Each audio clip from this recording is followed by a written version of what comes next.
Хорошее общение состоит из 3 компонентов: умение слушать и сопереживать, эффективного и позитивного самовыражения и уважения и заботы. В этом видео я расскажу о них подробнее. Подписывайтесь на мой канал и смотрите далее. При плохом общении все происходит наоборот. Вы не слушаете, не выражаете своих эмоций, не проявляете уважения. Умение слушать – это первое условие хорошего общения. Это означает, что вы пытаетесь выслушать человека и увидеть мир его глазами. Умение слушать – это первое условие хорошего общения, означающее, что вы слушаете и пытаетесь увидеть мир глазами другого человека. В его словах вы находите правду, даже если эти слова кажутся вам несправедливыми, или у него другая точка зрения. Вы стараетесь понять, как он мыслит и, возможно, как чувствует. Большинство людей не умеют хорошо слушать. Когда они расстроены, то могут вообще не понять, о чем думает и чувствует собеседник, и не пытаться услышать правду в его словах. Вместо этого они защищаются и настаивают, что другой человек не прав. О причинах, которые мешают хорошим отношениям и общению, я рассказываю в другом видео. Ссылку на него поставлю в описании. Умение выслушать предполагает уважительное отношение к мыслям и чувствам другого человека. Это попытка взглянуть на мир глазами собеседника. Выслушивая, придерживайтесь своих суждений изо всех сил и пытайтесь понять, как человек видит ту или иную ситуацию. При этом вы не обязаны соглашаться с ним. Умение доброжелательно слушать предполагает уважительное отношение к мыслям и чувствам собеседника. Но слушать не так-то просто. Вы должны научиться держать свое мнение при себе до определенного момента. Умение слушать доброжелательно состоит из 2 частей. Вы понимаете, что говорит и думает другой человек, понимаете его точку зрения. Вы общаетесь и убеждаетесь, что правильно понимаете его. Слушатель является активным участником разговора, а не просто тем, кто сидит и кивает время от времени. Хотя это и неплохо, если вы совершенно сбиты с толку. Умение доброжелательно слушать особенно нелегко дается родителям. Давать нравоучения сразу в начале разговора – самая распространенная ошибка общения с детьми. Если вы сможете остановиться при желании дать сразу совет, вы приятно удивите детей своей готовностью выслушать их проблемы и взгляд на вещи. Время от времени в разговоре очень полезно проверять, правильно ли понимаете вы собеседника. Периодически вставляйте короткие обобщения рассказа. Так вы покажете, что действительно слушаете и пытаетесь в этот момент посмотреть на мир его глазами. Например, похоже, вы хотите сказать «что?». Исправьте меня, если я в чем-то не точен. Вы только что сказали «что?». Если я правильно вас расслышала, то вы думаете «что?». Позвольте мне разобраться, насколько правильно я вас поняла, потому что вы сказали 3 вещи, которые показались мне крайне важными. Похоже, ты чувствуешь себя одиноким и расстроенным, возможно, даже зол на меня. Я тебя правильно поняла? Люди совершают одну из самых распространенных ошибок, когда спрашивают раздосадованного человека, как ему помочь в проблеме.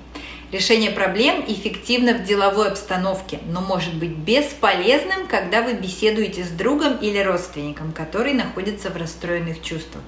В большинстве случаев человеку нужно просто выговориться. Если вы пристаете к нему со своей помощью, то вызовете лишь раздражение. Преждевременное решение проблем не дает человеку выразить свои чувства, рассказать вам, как он обижен и раздражен. В большинстве случаев людям нужно лишь немного понимания. Решать проблемы, конечно, надо, но не тогда, когда человек расстроен. Позитивное самовыражение – второе условие хорошего общения. Чувства и мысли при этом выражаются прямо и открыто с использованием таких оборотов, как «я чувствую», «мне сейчас как-то неловко», «мне грустно». Очень полезно выражать человечность, когда в воздухе запахнет конфликтом. Помните, что люди не способны всегда понимать, что чувствует и думает другой, как бы сильно они нас не любили.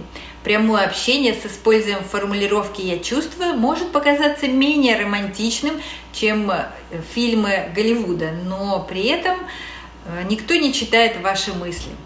Про ошибки восприятия или когнитивные искажения, к которым относится чтение мыслей, я рассказала в отдельном видео, ссылка на него прикрепила в описании к видео. Кроме того, желательно делиться своими чувствами тактично, чтобы другой человек не почувствовал унижения, агрессии и оскорбления. Для сравнения скажем, при плохом общении вы скрываете свои негативные чувства и выражаете их агрессивно, вместо того, чтобы делиться открыто. Например, обзываете собеседника или говорите ему «ты ничтожество, тупица». Хотя такие слова и выражают гнев, их нельзя квалифицировать как выражение чувств при хорошем общении, поскольку эти фразы звучат враждебно. Их можно определить как «ты» заявления. Эти заявления воздвигают стену напротив собеседника. «Ты» заявления приводят к большему разжиганию конфликта и вражде. Уважение – третья характеристика хорошего общения. Относитесь к собеседнику с добротой, заботой и уважением, даже если вы расстроены и раздражены. При плохом же общении человек относится к собеседнику как к сопернику, снисходительно или враждебно, словно он враг, которого вы хотите уничтожить и унизить. Ваша цель не победить, а наладить отношения. Невозможно унижать других людей и ждать от них любви в ответ. Подбирайте по-настоящему добрые слова для другого человека, даже если это ссора. Старайтесь выразить уважение, если вы злы на человека. Если с людьми общаться по-доброму, стараться не ранить их словами и не унижать, то можно сказать практически все. Если приходится кого-то критиковать, то проявите уважение и доброжелательность, и человек не будет обижен вашими замечаниями и не посчитает вас врагом. А теперь пример. Ситуация, с которой, возможно, кто-то сталкивался в общении с человеком, который игнорирует необходимость личной гигиены и очень плохо пахнет. Разговор кажется неловким, если не сказать больше. Вот как можно было бы сказать. Предположим, что этого человека зовут Ирина, и она моя пациентка. Общение по имени очень важно. Ирина, я хочу вам сказать кое-что. Мне очень трудно это сделать, потому что я не хочу вас обидеть. Заранее прошу прощения, если не найду правильные слова. Известно ли вам, что от вас исходит неприятный запах? Хочу обратить ваше внимание на то, что я вас очень уважаю и рада общаться с вами. Уверена, что мы смогли бы добиться хороших результатов, которые изменили бы вашу жизнь.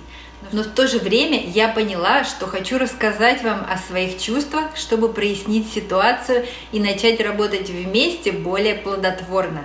Мои слова звучали искренне и шли от сердца. Как налаживать общение и разрешать конфликты, находить счастье в каждом дне, я рассказываю на моем канале. Подписывайтесь и смотрите следующее видео. До новых встреч!